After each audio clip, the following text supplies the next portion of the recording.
Bonjour tout le monde et soyez les bienvenus dans notre nouvelle session de l'éducative syrienne. Aujourd'hui, on va traiter le dossier 3, classe du bac de la langue française.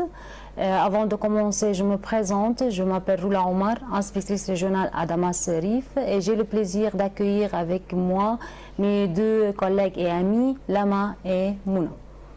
Bonjour, je suis Lama, enseignante à Damas, ravie d'avoir vous rencontré ici dans l'éducatif syrien. Bonjour à tous, je suis Mouna Nasra, enseignante de la langue française d'Alep. Donc, chers élèves et professeurs, comme je viens de dire, aujourd'hui on va traiter le dossier 3, classe du bac. Mais avant de commencer et d'étudier en détail le dossier, on peut avoir une petite idée sur le thème général du dossier, Lama?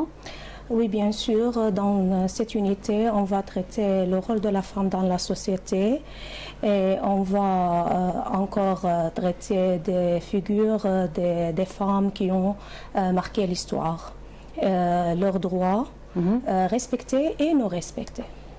Donc, la femme dans la société. Comme d'habitude, on va commencer avec la première compétence, celle de la compréhension orale.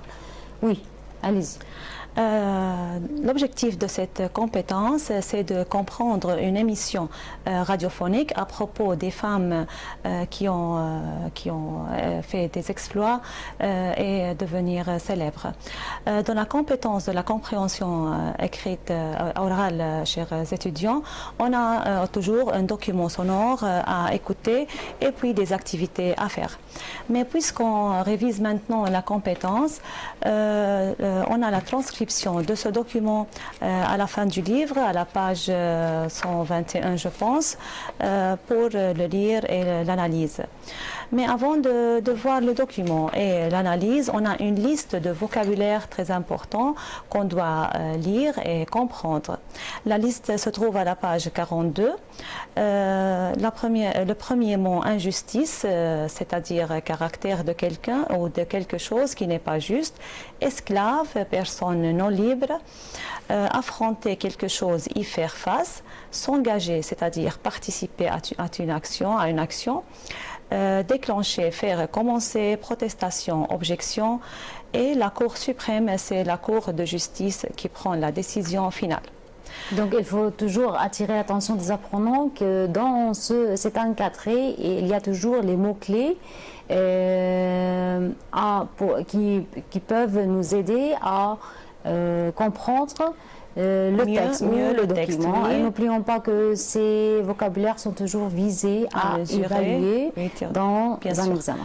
Bien sûr, et j'ajoute que l'apprenant doit apprendre ce lexique, ces mots et leurs synonymes. Ce n'est pas seulement les mots, encore le synonyme, parce qu'ils sont visés à mesurer à l'examen. Donc, ce n'est pas suffisant d'avoir ou de comprendre ou d'apprendre ces mots par cœur. Il faut toujours comprendre ou apprendre comment les utiliser dans un contexte donné. Bien sûr, bien sûr. D'accord. Alors, pour analyser, pour voir notre document, on passe à la page 121 de notre livre pour voir la transcription. Pour analyser un texte, chers étudiants, il faut tout d'abord réfléchir à la forme. Dans notre texte aujourd'hui, on a une seule personne qui parle, qui est le présentateur, alors il fait une présentation. Mais on remarque aussi qu'il y a plusieurs dates mentionnées dans ce texte. C'est-à-dire que dans ce texte, on donne des informations réelles, on parle des actions qui se sont passées dans des moments précis dans le passé. C'est ce qu'on appelle un texte documentaire. Alors, la présence des dates dans un document, c'est un texte documentaire. Si on veut savoir ces dates, que représentent ces dates, on lit un peu. La première date, Rosa Parks est née en 1913, c'est-à-dire date de naissance. Elle épouse Raymond Parks en 1932, c'est-à-dire la date de mariage. Elle passe à l'histoire en 1955, c'est-à-dire elle a marqué l'histoire par un chef-d'œuvre. En 1956, la Cour suprême a déclaré les lois pour les Noirs, c'est-à-dire que Rosa a accompli un exploit et devenir célèbre. Elle est morte en 2005, c'est-à-dire c'est la date de décès. En plus, il y a d'autres informations dans notre document. Il y a le prénom, le nom, et on parle de la famille de Rosa Parks, on parle de son éducation, on parle de ses études, de son chef-d'œuvre et de l'hommage qu'on lui a rendu. C'est ce qu'on appelle les éléments principaux d'une biographie. Alors notre document présente une biographie d'une femme qui a marqué l'histoire par un exploit qu'elle a accompli. Donc, de la première lecture ou de la première écoute de ce document, on peut déduire qu'il s'agit ici pas seulement d'un document documentaire, mais ce document documentaire présente la biographie d'une femme pionnière. D'accord? Oui. Donc, il s'agit ici d'une biographie ou d'un document texte documentaire. Oui. Texte documentaire. On revient maintenant à la page 42 pour faire les tâches et les exercices. Commençons par la première série des questions qui concernent la compréhension globale du texte. Ces questions visent à mesurer la compréhension globale et à repérer les éléments de la situation de communication. On commence par la première question. Qu'avez-vous entendu? Un débat, un sondage, un documentaire ou une entrevue? La réponse, bien sûr, c'est un documentaire comme on a déjà expliqué. La deuxième question, c'est quel est le sujet central de l'émission? On a trois choix, les droits des Noirs, le combat de Rosa Parks et l'enfance de Rosa Parks. On remarque, chers étudiants, que ces trois choix sont mentionnés dans notre document. Mais il faut bien lire la question. La question demande le sujet central. Alors, on a parlé de quelques droits des Noirs qui ne sont pas respectés. On a parlé de l'enfance de Rosa Parks et de son éducation. Mais le sujet central de notre document, c'est le combat de Rosa Parks qui lui a fait une femme pionnière, qui lui a fait une femme célèbre. Alors la réponse est le combat de Rosa Parks. N'oublions pas qu'il s'agit ici d'une biographie de Rosa Parks. Donc c'est elle qui est le thème central ou l'idée générale de ce texte. Bien sûr. Troisième question, à quelle époque a eu lieu l'histoire de Rosa Parks et où? À l'époque de la discrimination sociale et aux États-Unis. C'est terminé la première série de questions. On passe à la deuxième série de questions. Pourquoi on a deux séries de questions? Parce que pour analyser chaque document, on a deux étapes principales, la compréhension globale et la compréhension détaillée.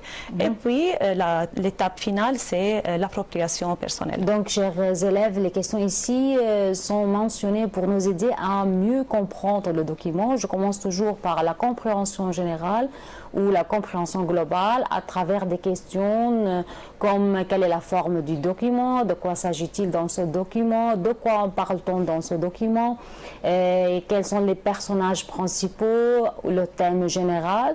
Puis pour aller plus loin et comprendre en détail de quoi s'agit-il ou quelle est l'idée détaillée de chaque paragraphe de ce document, on a d'autres séries de questions. Oui, bien Ce sont des questions qui nous aident à bien comprendre ou en détail à comprendre en détail les idées du texte. Du texte étudié. Oui.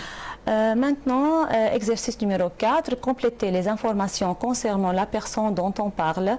On fait l'exercice rapidement. Nationalité américaine, année de naissance 1913 et année de mort 2005. On passe à l'exercice numéro 5, vrai ou faux, où le texte ne le montre pas. La première phrase, la personne dont il est question était conducteur de bus. C'est une phrase est fausse, ou cette phrase est fausse, parce qu'on parle dans ce document de Rosa Parks, mais il y a une expression très importante dont il est question, c'est-à-dire la personne dont on parle, c'est la même chose. La deuxième question, la deuxième phrase, cette personne allait à l'école jusqu'à l'âge de 11 ans. Cette phrase encore est fausse parce que, comme on a cité, on a mentionné dans le document, qu'elle a reçu son éducation de sa mère jusqu'à l'âge de 11 ans. La troisième phrase, son mari défendait les droits des Noirs. Cette phrase est vraie. Elle épouse Raymond Parks, qui est un militant pour les droits civiques des Noirs. Alors, chers étudiants, on doit toujours revenir au texte pour chercher l'argument, pour chercher la phrase juste et avant de donner la réponse. On ne doit pas donner la réponse directement des informations déjà acquises ou selon le manuel que vous avez étudié. La cinquième phrase, ou la quatrième phrase, excusez-moi, elle a rencontré Martin Luther King en décembre 1932.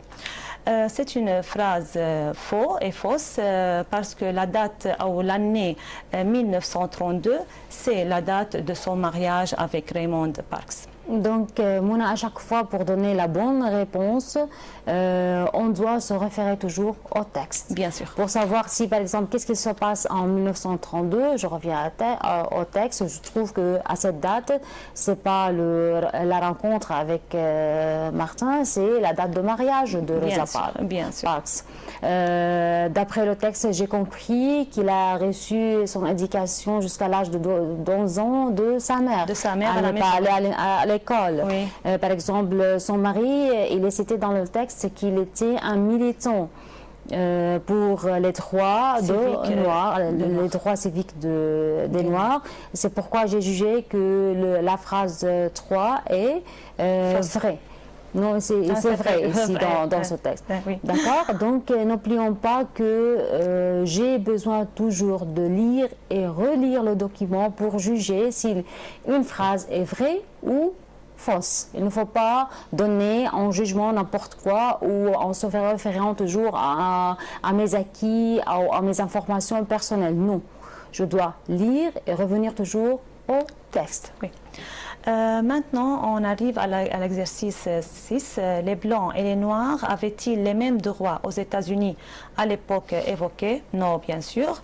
Exercice 7. Qu'est-ce qui le montre dans l'émission? Dans l'émission, on a mentionné deux droits des Noirs qui ne sont pas respectés à cette époque-là. La première est l'interdiction de s'asseoir à l'avant d'un bus et la deuxième, c'est l'interdiction d'aller à l'école des Blancs. Exercice numéro 8. Quelle action a rendu cette femme célèbre? On a trois choix. Elle refuse de s'asseoir à la place d'un blanc dans le bus. Elle refuse de se lever pour laisser la place d'un blanc dans le bus. Et elle refuse de monter dans le bus car le conducteur est blanc. Le choix B est correct. Elle refuse de se lever pour laisser la place à un blanc dans un bus. On arrive maintenant à l'étape la plus importante, l'appropriation personnelle. Oui. Dans cette étape, l'apprenant doit exploiter le lexique, le vocabulaire, les expressions acquises dans cette compétence pour réutiliser et s'exprimer selon les données ou selon la consigne. On lit tout d'abord la consigne et on doit toujours analyser la consigne et repérer et relever les éléments donnés, qu'est-ce qu'il nous demande dans cette consigne. Il faut relever les éléments. Qu'est-ce qu'il est demandé, comment je dois présenter ma production, de quoi je vais parler dans ma production et d'où viennent les outils que je dois exploiter pour donner cette production. Bien sûr, je dois réfléchir toujours au lexique, aux expressions pour pouvoir terminer ou réaliser l'expression. Avez-vous déjà vu un comportement raciste à la télévision ou dans un film de cinéma? raconter et donner votre avis à propos de ce comportement. Alors, on nous demande de parler d'un comportement raciste qu'on a vu au cinéma, et raconter ce comportement et donner notre avis en utilisant les expressions convenables pour donner un avis. Donc on est toujours dans le même thème. Bien sûr. C'est les droits ou un comportement raciste. Raciste, bien sûr. Chers étudiants, si vous n'avez jamais vu un comportement raciste à la télévision ou dans un film de cinéma, vous pouvez profiter de l'histoire de Rosa Parks et raconter le comportement raciste qu'on a traité. Par exemple, je peux dire, j'ai vu un film au cinéma qui raconte l'histoire de Rosa Parks. Cette femme noire a refusé de céder sa place dans un bus à un passager blanc, ce qui lui vaut d'être arrêtée et maltraitée. Ce comportement raciste, je donne maintenant mon émotion ou mon sentiment, m'a vraiment choquée. Et je trouve qu'on est tous, noirs et blancs, des êtres humains et on doit avoir les mêmes droits et d'être égaux.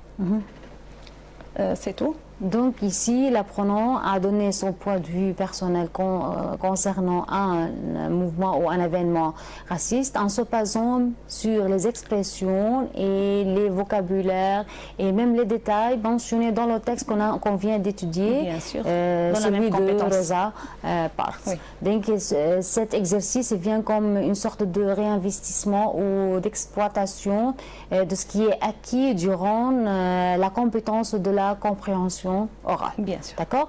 Ainsi, on arrive à la fin de cette compétence. Maintenant, c'est le temps de parler de la production orale. Oui, Lama. La compétence suivante, c'est la production orale. L'objectif de cette compétence, c'est communiquer dans le monde professionnel. D'accord. Alors, on passe à la page 44 et on observe qu'on a deux bulles. On a deux personnes dans l'illustration qui apparaît qu'ils font une rencontre de recrutement. Alors, tout d'abord, il faut lire le deux bulles pour repérer les informations nécessaires. Donc, de l'illustration, je comprends tout de suite qu'il s'agit d'une conversation entre deux personnes, une femme et un homme. Mais de quoi parle-t-il? De quoi s'agit-il? J'ai besoin de lire les deux bulles pour savoir plus. Alors, je commence à lire ce deux bulles. Bonjour mademoiselle, j'ai ici votre CV, mais j'aimerais entendre de vous. Vous êtes mécanicienne? Bonjour, je vous remercie de cette entrevue. Mon nom est Camille Douillet, j'ai 22 ans et je viens de terminer mon BTS, brevet de technicien supérieur. Et j'ai suivi une formation professionnelle comme mécanicienne de voiture. Alors, l'apprenant, tout d'abord, doit analyser le bulle pour repérer les informations nécessaires, comment se présenter dans une rencontre de recrutement. D'accord. La première chose, c'est donner son nom et son prénom. La femme ici s'appelle Camille Douillet. Son âge, 22 ans, et son étude, son diplôme, il est en BTS, brevet de technicien supérieur, et ses compétences, il a une formation professionnelle comme mécanicien de voiture. Alors, en lisant le deux bulles, l'apprenant peut repérer toutes les informations concernant le CV. Comment se présenter dans une rencontre de recrutement. D'accord. Donc je peux dire ici qu'il s'agit pas seulement d'une simple conversation, il s'agit d'un entretien d'embauche. Donc la femme ici se présente parce qu'elle cherche un travail et l'autre, elle veut savoir des informations concernant cette personne qui demande le travail. D'accord. Alors l'apprenant doit savoir ici comment se présenter dans une rencontre de recrutement, comme j'ai dit déjà.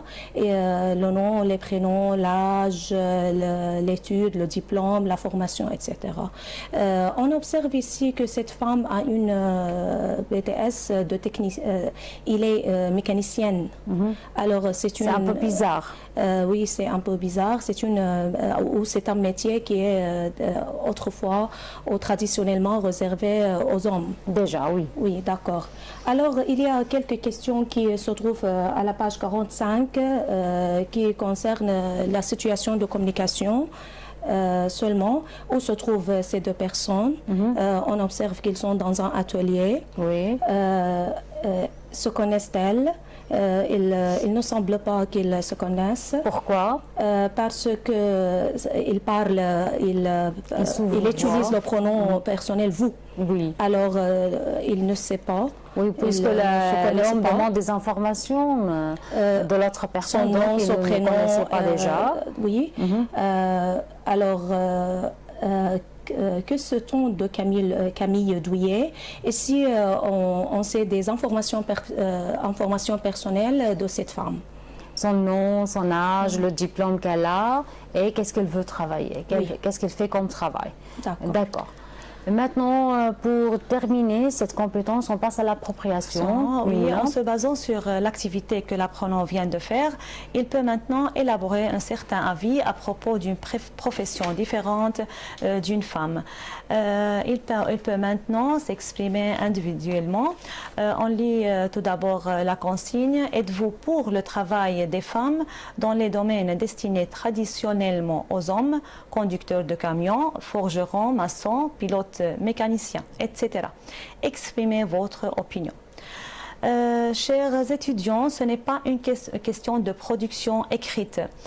Tout ce qui est demandé ici, c'est de donner votre avis pour ou contre le travail de la femme et il faut dire pourquoi. Alors, il faut ajouter un argument. Vous êtes pour, on dit je suis pour le travail ou je suis contre le travail de la femme dans des domaines destinés aux hommes et je dois citer un argument convenable. Et ici, on ne parle pas du travail en général, on parle de l'exécution des femmes pour un métier qui est traditionnellement réservé pour les hommes. Et dans la même question, j'ai une série de ces métiers comme le conducteur de camion, forgeron, maçon, pilote ou mécanicien. D'accord. À l'apprenant maintenant de dire son point de vue, son opinion, s'il est avec ou contre la pratique de ces métiers de la part des femmes. Il peut profiter de certains vocabulaires qui sont cités à la fin de la page ou au-dessous. Injustice, affronter, capacité physique, salaire, discrimination et égalité.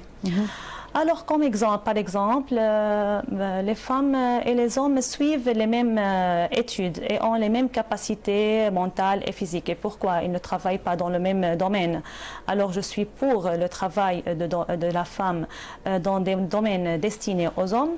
Et elle peut travailler comme pilote, comme mécanicienne et même comme conducteur de camion. C'est un point de vue. C'est un point de vue, c'est un exemple, oui. Donc, en donnant le point de vue, je dois argumenter et dire pourquoi je suis avec et pourquoi je suis contre. D'accord? Et donner des raisons vraiment convaincantes. Bien sûr. D'accord.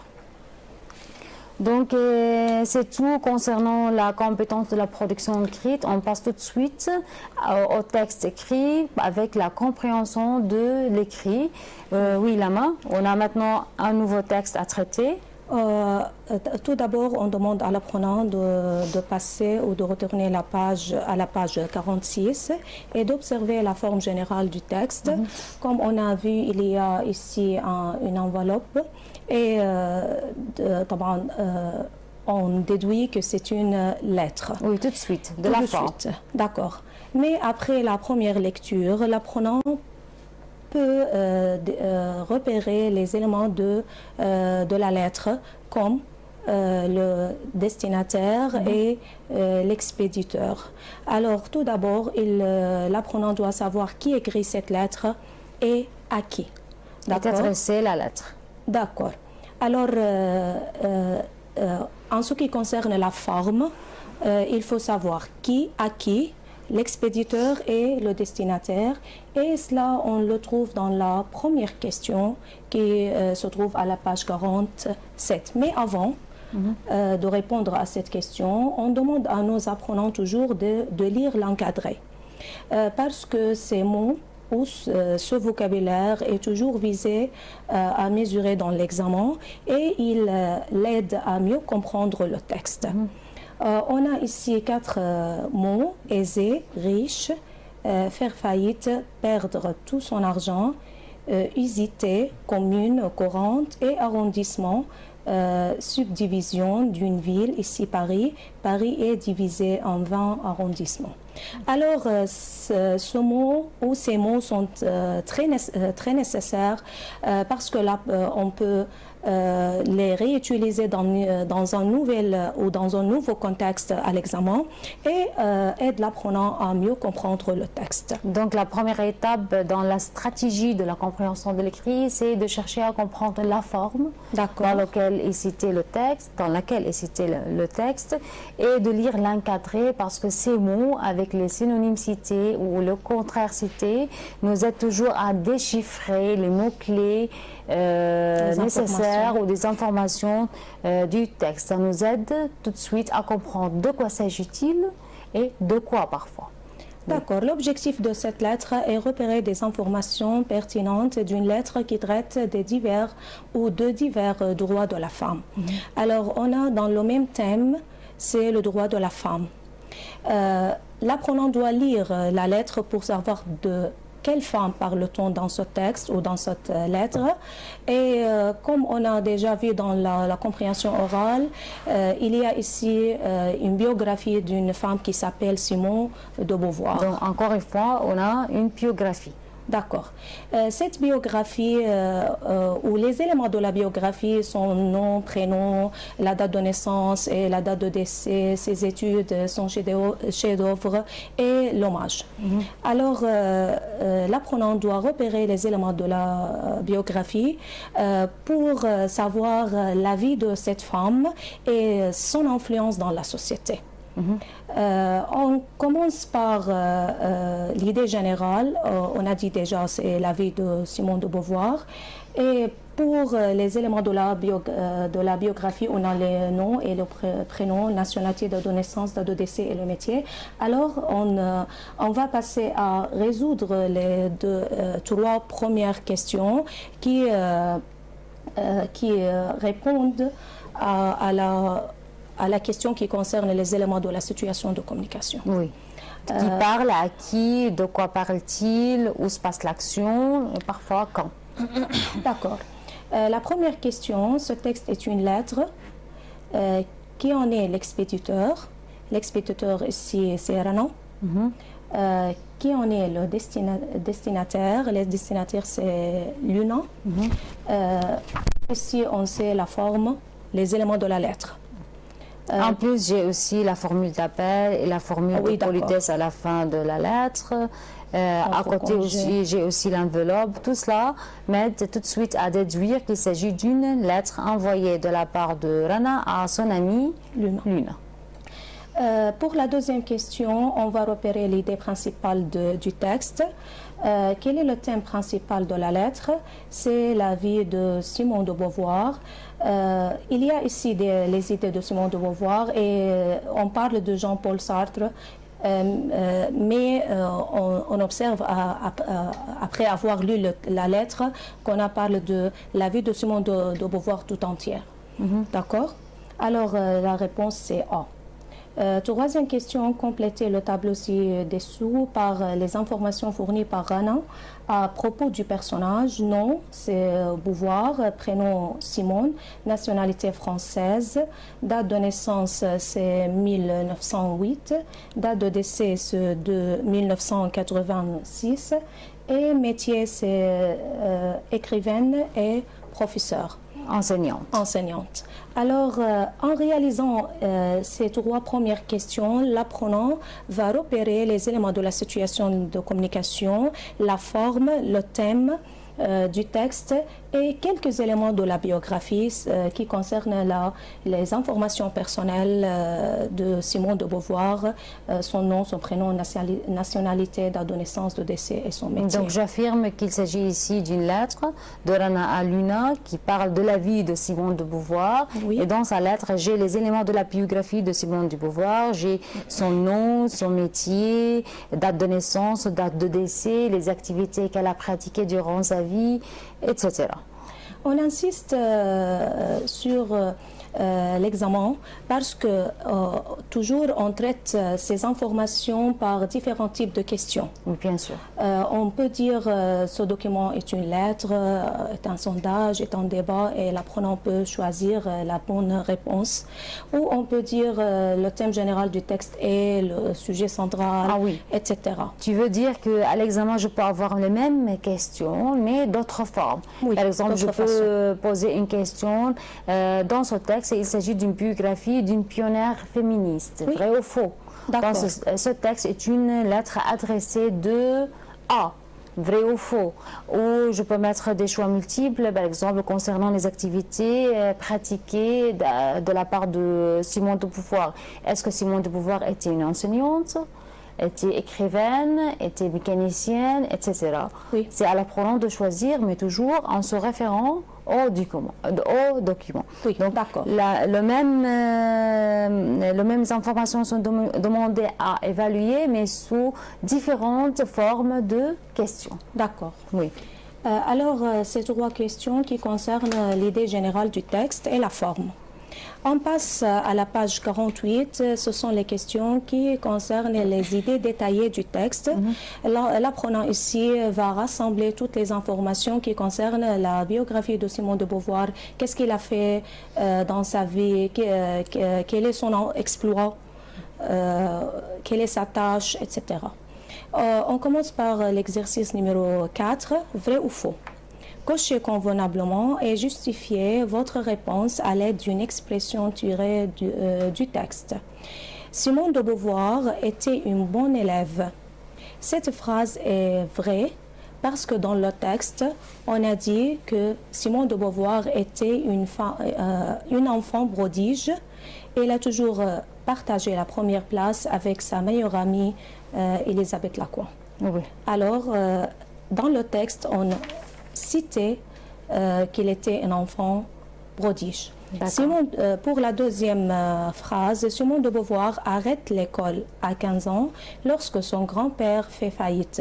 Cette phrase est fausse parce que Simone de Beauvoir, dans la lettre, on a dit que Simone de Beauvoir, à cet âge-là, décide d'être une écrivaine et après son baccalauréat, il fait des études de lettres et de philosophe à la Sorbonne. Alors, il a continué ou il a poursuivi ses études à l'université.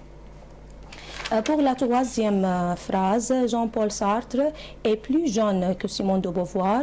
Cette phrase est fausse parce que dans la lettre, on a dit aussi que Jean-Paul Sartre, de 3 ans, son aîné. Alors, il est... Que vous dites de 3 ans son aîné c'est-à-dire Jean-Paul Sartre est plus âgé de 3 ans. De Simone de Beauvoir. D'accord. Simone de Beauvoir est sorbonnarde. Cette phrase est vraie parce que Simone de Beauvoir fait des études de lettres et de philosophie à la Sorbonne. Oui. La dernière phrase, elle n'a jamais enseigné. Cette phrase est fausse parce que Simone de Beauvoir a fait quelques années d'enseignement dans les écoles et cela cité dans sa biographie ou dans la lettre ou dans le document qui se trouve à la page 46. Oui, donc là, à chaque fois, tu reviens au texte pour savoir si la phrase est vraie ou faux. C'est très nécessaire qu'on justifie notre choix vrai ou faux pour savoir si on comprend bien ce texte ou non. Quand on justifie la phrase, on vérifie de notre compréhension. Voilà. D'accord. On passe à la question numéro 5. Plusieurs facteurs ont fait de Simone de Beauvoir une grande écrivaine. Citez-en 5. Pendant sa vie, il y a beaucoup de choses qui l'aident à être une écrivaine, comme par exemple qu'il était un enfant prodige pendant son enfance. Son père, il était un avocat, Oui. sa mère issue de la bourgeoisie, et il voyage dans tout le monde. Encore, il a travaillé de son jeune enfance. Encore, il fait des rencontres avec plusieurs intellectuels. Alors, on a beaucoup de choses qui l'aident à être une écrivaine. Et ses études de lettres et de philosophie aussi à la Sorbonne l'a aidé à être. Il y a beaucoup une des écrivaine. informations, Voilà. mais ici, Il suffit d'en citer 5.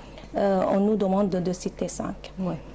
Qu'est-ce qui s'oppose, selon Simone de Beauvoir, à l'égalité homme-femme? Selon Simone de Beauvoir, qui s'oppose à l'égalité homme-femme, c'est la société. Comme on dit dans le texte, elle croyait fortement que l'égalité parfaite entre la femme et l'homme doit exister, mais c'est la société qui l'empêche. Alors, l'obstacle était la société qui empêche l'égalité homme-femme.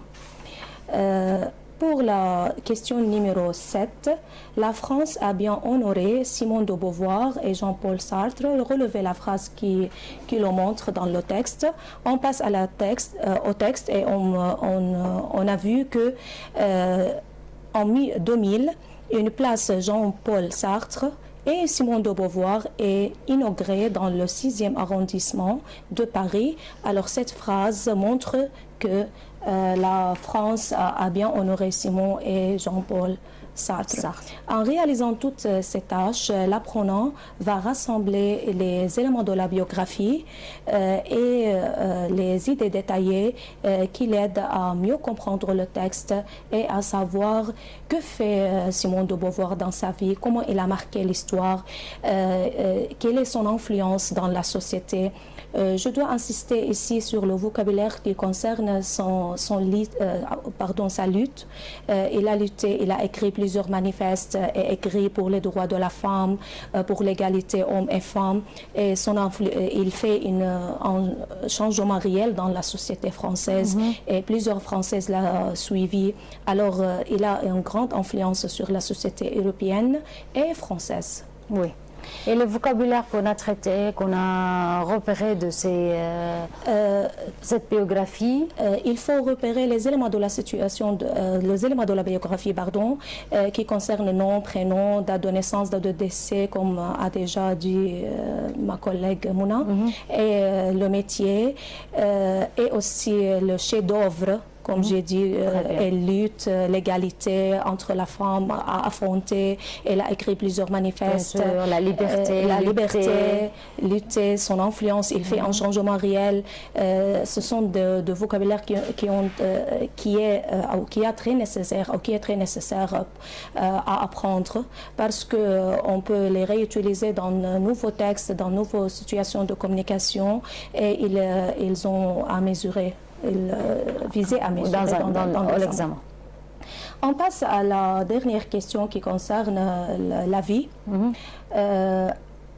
Qu'est-ce qui vous a plu dans l'histoire de Simone de Beauvoir? Justifiez votre réponse. Donc, encore une fois, on demande l'opinion de l'apprenant concernant la situation qu'on vient d'étudier. D'accord. Tout d'abord, il faut, comme d'habitude, analyser la consigne. On a besoin d'expression de l'opinion. Je pense que j'aime, je n'aime pas. J'apprécie, j'estime, je trouve que, etc. À mon avis, tout simplement. Alors, l'apprenant doit rassembler les informations qui ont relation avec que fait Simone de Beauvoir dans la vie et son influence, comme j'ai dit déjà. Il a fait un changement réel dans la société française en croyant de l'égalité parfaite entre l'homme et la femme, en écrivant quelques manifestes et romans et publications qui concernent la liberté de la femme, etc. Et toutes ces informations sont déjà citées dans le texte. D'accord. L'apprenant n'a qu'à reformuler ces informations pour les présenter dans cette nouvelle situation de communication, tout simplement en donnant son point de vue avec justification. D'accord. Et c'est tout. C'est tout. Oui. D'accord. Et maintenant, la compétence n'est pas terminée. On a encore un autre texte à étudier, Oui, celui du cahier de l'exercice. Oui. On a aussi une autre figure pionnière féministe à étudier. Elle s'appelle Vera Rubin. Oui, dans la même compétence de la compréhension de l'écrit, on a ce texte qui est similaire à notre texte de Simone de Beauvoir, qui se trouve dans le cahier d'exercice à la page 32. Ce texte présente la biographie encore d'une femme célèbre qui s'appelle Vera Rubin. Cette femme a choisi un métier destiné traditionnellement aux hommes et a décidé de devenir un astronome. Elle a étudié la vitesse des étoiles, la vitesse des galaxies et a découvert qu'il y a une matière noire entre les galaxies. Alors c'est un métier destiné aux hommes et cette femme a osé d'affronter un monde d'hommes et aller jusqu'à loin et aller jusqu'au bout de son rêve pour devenir astronome. D'accord. Pour analyser le texte, on commence tout de suite, comme d'habitude, avec la forme et la compréhension générale. De quoi s'agit-il ici? Il s'agit bien sûr d'une biographie. On a mentionné la date de naissance, la date de décès et on a parlé de ses études. Avant de faire les tâches, on doit toujours lire la liste de vocabulaire. Astronome, c'est un physicien spécialiste des astres. Fascination, c'est-à-dire grande admiration. Matière noire, c'est catégorie de matière imaginée par les astronomes. Susciter l'intérêt, c'est-à-dire intéresser. Donc, encore une fois, il faut affirmer que cet encadré n'est pas à négliger. Bien sûr. Il faut toujours lire apprendre ces vocabulaires et comprendre comment les utiliser dans des phrases ou dans des contextes. Oui. D'accord. On commence par la première série de questions. La première question concerne le genre du texte. Il s'agit de une biographie, un témoignage ou une autobiographie. La réponse, c'est une biographie. Mais je veux expliquer la différence entre biographie et l'autobiographie. L'autobiographie, c'est quand la personne écrit elle-même son biographie. Elle utilise le pronom « je ». Dans son autobiographie. Et ce n'est pas figuré dans notre texte. C'est pas figuré, non.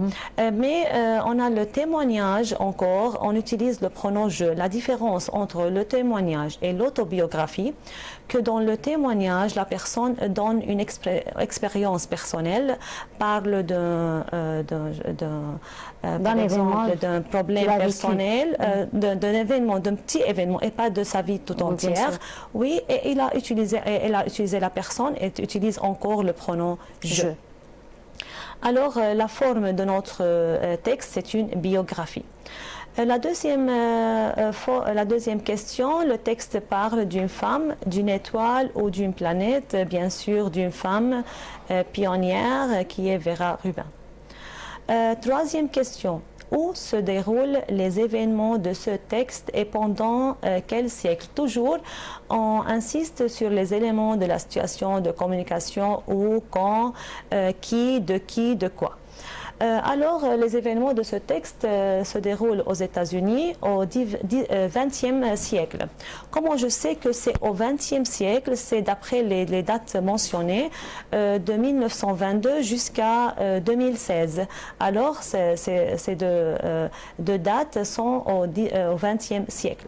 Donc, à travers ces trois questions, on déchiffre la situation de communication citée dans le texte. Donc, il s'agit ici d'une biographie qui parle d'une pionnière qui s'appelle Vera Rubin, qui est une femme. Et le texte se déroule où? Aux États-Unis, quand? Au XXe siècle. Les 5 éléments de la situation de communication. Oui. C'est pour comprendre en général le texte. Mais pour aller plus loin, pour mieux comprendre le texte, on a d'autres questions à poser. Pour comprendre les éléments détaillés, pour une compréhension détaillée, on a la première question, compléter le tableau suivant selon les informations données dans le texte. Prénom Vera, nom de jeune fille coopère, c'est-à-dire son nom avant de se marier. Nom après le mariage, c'est Rubin. Nationalité américaine, date de naissance, c'est le 23 juillet 1922. Date de décès, c'est le 25 décembre 2016. La deuxième question. On passe à la deuxième question qui s'agit du vrai ou faux. Vera Rubin découvre sa passion pour les étoiles alors qu'elle est en classe de terminale. Cette phrase est fausse. Pourquoi? Parce qu'on a mentionné dans le texte qu'elle a découvert sa passion dès l'âge de 10 ans, quand elle était petite.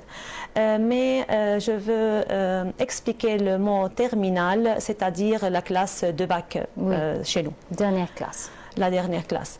Deuxième phrase, à l'époque, elle était l'une des femmes rares qui se sont spécialisées dans ce domaine. C'est une phrase est vraie, ou cette phrase est vraie. La justification qui se trouve dans le texte, c'est les femmes sont rares dans les salles de classe à l'époque. La troisième phrase, Vera Rubin fait une thèse. Cette phrase est vraie aussi. On voit qu'on a mentionné dans le texte, elle doit rencontrer son directeur de thèse. Quatrième phrase, ces découvertes ont beaucoup intéressé les autres astronomes de l'époque. Cette phrase est fausse. Au contraire, ces découvertes ne suscitent aucun intérêt de ce collègue. Alors, à l'examen, comme on a déjà dit, il faut toujours revenir, se référer au texte et chercher l'argument, chercher la justification pour dire que cette phrase est vraie ou est fausse. Maintenant, on passe à la question numéro 3. Pourquoi peut-on dire que Vera Rubin a aidé les femmes à avoir leurs droits? Parce qu'elle a osé de choisir un domaine d'études réservé habituellement aux hommes. C'est la réponse. Alors, elle a affronté un monde des hommes et a osé de choisir ce domaine et devenir astronome. Question numéro 4. Quelle est la découverte la plus importante de Vera Rubin? Vera Rubin a étudié la vitesse, comme on a dit, des étoiles, la vitesse des galaxies, mais la découverte la plus importante, c'est la présence de matière noire entre les galaxies. On arrive maintenant à l'appropriation personnelle. Je donne mon avis. Toujours, on doit lire la consigne, analyser et repérer les éléments donnés, les éléments demandés. Connaissez-vous une femme de votre entourage qui a réalisé un exploit, accompli une action, exercé un métier habituellement réservé aux hommes? Racontez en quelques phrases l'histoire de cette femme. Dans cette tâche, l'apprenant peut profiter du vocabulaire déjà acquis durant l'unité tout entière. Oui, bien sûr. Alors, pas seulement dans ce texte. Non, il peut profiter du vocabulaire durant l'unité. Pour parler d'une femme de son entourage qui a fait un exploit, qui a osé à pratiquer, à exercer un métier réservé aux hommes. Et Mouna, tu crois que l'apprenant maintenant, il est prêt, il a le bagage linguistique nécessaire et suffisant pour discuter ce thème-là? Bien sûr, on a traité ce sujet dans la production orale et ici dans Il a déjà donné son point de vue concernant la vie ou la figure de Simone de Beauvoir. Il a donné son point de vue concernant les métiers exercés par les femmes qui sont déjà traditionnellement réservés aux hommes. Oui. Il a l'expression pour donner son émission ou son point de vue concernant n'importe quoi. Il a les idées nécessaires pour présenter la biographie d'une femme ou de n'importe qui.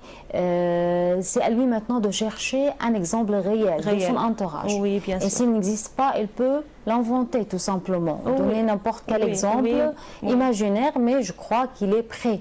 Oui, bien sûr. Il a un bagage linguistique riche, plein, suffisant pour discuter toutes ces idées. C'est à lui maintenant de reformuler ses idées et les présenter selon la consigne donnée ici. Oui. Et c'est tout. Oui. Voilà. Je peux aider notre apprenant. On a un exemple réel dans notre pays. Par exemple, une jeune fille étudiante à Suède, je pense. Elle travaille comme conducteur de notre bus pour voilà, pouvoir c'est un exemple à citer. pour pouvoir elle reste à donner son point de vue et argumenter pourquoi il est contre ou pourquoi il est avec ce comportement. Il peut dire je respecte son courage, je respecte sa manière honnête de gagner de l'argent, etc. D'accord. Maintenant, je passe tout de suite à la dernière compétence, la plus importante et qui est le fruit de notre dossier, c'est la production écrite. Oui, l'objectif de cette compétence est exposer un problème lié aux droits de la femme. Oui. Après avoir lu l'apprenant, après avoir lu toutes ses biographies, maintenant il a une idée claire sur le droit de la femme et sur les problèmes qu'elle a rencontrés dans sa vie. Mais avant tout, il faut passer à la page 54. Cette page aide l'apprenant à rassembler toutes les informations nécessaires à citer dans son sujet. Je lis la consigne pour l'analyser rapidement. Pour le journal de l'école, on vous demande d'écrire un article dans lequel vous exposerez l'un des problèmes que rencontrent les femmes dans le monde. Vous pouvez choisir l'un des problèmes avancés dans le livre. Vous exposerez le problème, donnerez un exemple et vous proposerez une solution. Alors tout d'abord, l'apprenant doit savoir quelle forme elle va écrire. C'est la forme d'un article. Voilà, c'est l'analyse de la consigne. D'accord. D'accord. Il faut écrire un article, il faut citer un titre, une introduction, des paragraphes qui concernent le problème, un exemple et proposer une solution. Et à la fin, il faut ajouter une source de cet article. Mais avant de demander à l'apprenant d'écrire ou de rédiger un sujet pareil, j'ai des exercices. Oui, il y a des exercices. Oui. C'est D'accord. l'entraînement qui se trouve à la page 54. En réalisant ces deux exercices, l'apprenant va rassembler toutes les idées qu'il va écrire après dans l'article. Je passe à la page 54. On a un exercice lors d'un débat à propos des droits des femmes dans le monde. L'enseignant a récolté les résumés des élèves sur des bouts de papier. À vous de les numéroter par ordre croissant de gravité selon votre avis personnel. Alors, on a plusieurs problèmes cités que la femme a rencontrés dans sa vie. Par exemple, je peux les appeler des droits qui ne sont pas respectés pour les femmes. Oui. Tout d'abord, on a le problème de violence, on a le problème de la faim, on a le problème de transmettre sa nationalité à ses enfants, on a le problème d'un salaire plus bas que celui de l'homme et on a la difficulté que la femme a rencontrée pour étudier ou pour compléter. Et dans la page suivante, même j'ai des exemples rédigés, déjà rédigés. D'accord. À la page 55, on a plusieurs exemples qui explicitent ces problèmes et qui ont relation avec tous les problèmes qui ont cités à la page 54. Alors, en réalisant ces deux tâches, l'apprenant peut citer un problème et l'accompagner d'un exemple ou l'illustrer d'un exemple cité à l'exercice numéro 3. Ce qui fait l'apprenant après, c'est proposer une solution pour tous ces problèmes que la femme a rencontrés dans sa vie.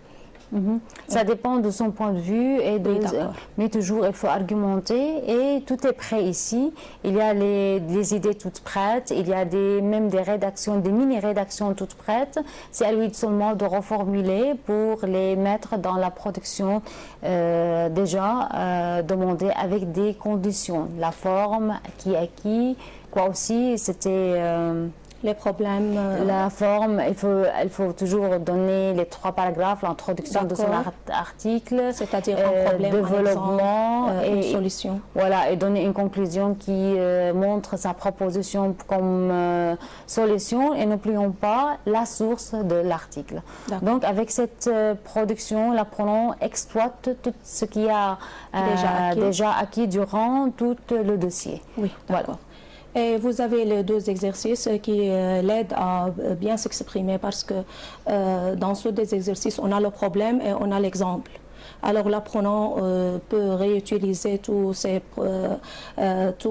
problèmes ou tous ces exemples dans son production ou dans sa production. Pour avoir la production finale demandée dans ce dossier. Voilà, je crois que c'était bien étudié comme pour ce dossier, avec une bonne étude bien détaillée en suivant les exercices, soit qui sont cités dans le livre ou dans le cahier d'exercice. L'apprenant peut comprendre le thème en général, et il peut même produire pour donner la production écrite finale demandée pour ce dossier. Voilà, c'est tout pour le moment. Merci beaucoup pour m'avoir nous suivre, chers étudiants. J'espère que c'était bien utile pour vous tous. Merci beaucoup d'avoir nous suivre et au revoir.